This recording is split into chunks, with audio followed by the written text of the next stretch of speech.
Susan Singari here with Jorn Rebney, Bellator CEO. Jorn, a wonderful turnout tonight and a fantastic show. Thank you. Appreciate it. What do you think about the UFC coming to Fox? I look at it from kind of two different perspectives. One of them, I think it's hugely positive. It's network television. It's obviously a long-term 8 or 9 year commitment, depending on who you ask. And it's going to have a network component to it. And I don't think there's any question that the UFC will do good things with that network component. It won't be another CBS debacle in terms of, people who, a lot of respect for CBS, but obviously people running organizations that probably weren't at a level that justified that kind of distribution platform. I'm sure the UFC will do good things with it. I hear great things about what will be their first show. I'm excited to see it as well as I think a lot of people are. So I think on that front, it's very positive. It remains to be seen how it will work on FX. I'm not Nostradamus. I mean, it's an interesting dynamic. I think they had a very explosive, very powerful relationship with Spike. As an MMA fan, I think Spike is kind of the home to MMA. When I think television and mixed martial arts, I think Spike Network. So interesting, but it remains to be seen. But I think I think overall it's good for the sport, to be honest with you. You just mentioned that Spike is really associated with MMA, and you've started having the preliminaries on Spike.com. Come on, tell me now. When are you going to be on Spike? You can tell me, can't you? It's funny because nobody has asked me that question. I'm asking you. Yeah, you know what? We have an amazing alliance now with MTV Networks. And part of that alliance allows us to be on Epix in HD, commercial free on a premium network underneath that banner. It allows us to be on MTV2. And now we have progressed to Spike.com. What the future will hold in the next 3, 6, 9, 12 months remains to be seen. But it's very exciting progression. I don't think there's any question from my perspective where I sit, from the whole team that I travel around the country with. It's a very, very exciting time for this organization.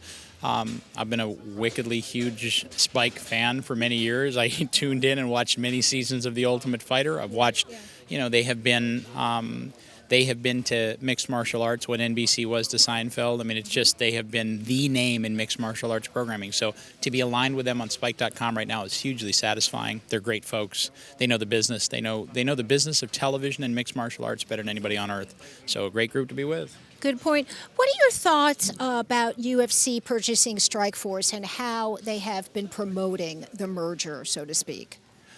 That's a good question. That's a very good question. I don't know whether those kind of mergers are good for the sport or bad for the sport, to be honest with you. It's a very, very tough question, and it remains to be seen.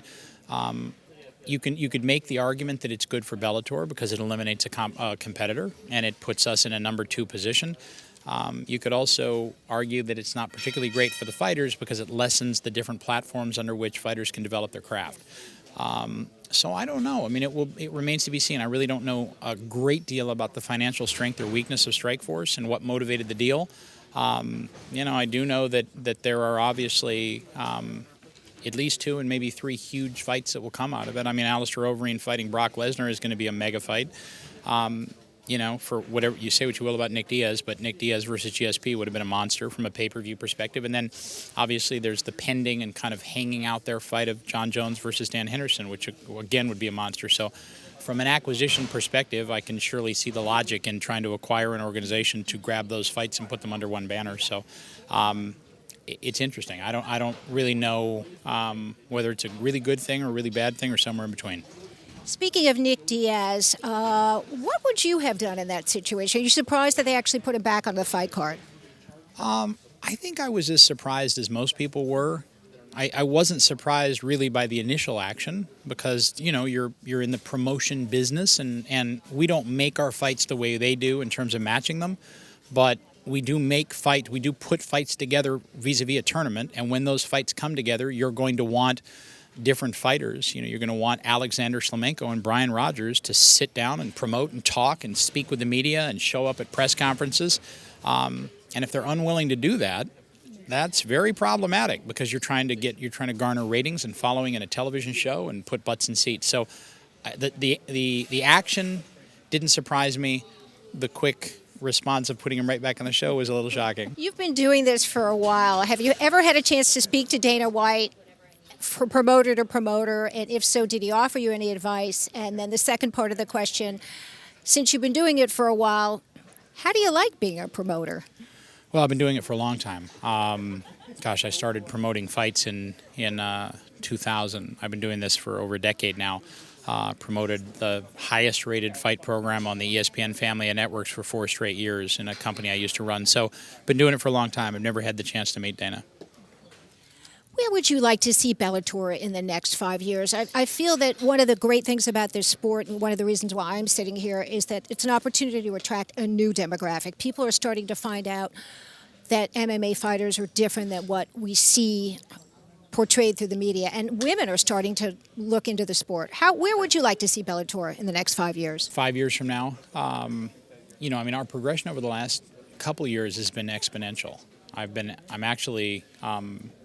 I'm not satisfied, but I'm sure pleased with where we are. I would like to, I want to see a lot more progression over the next year to two, which I think we will.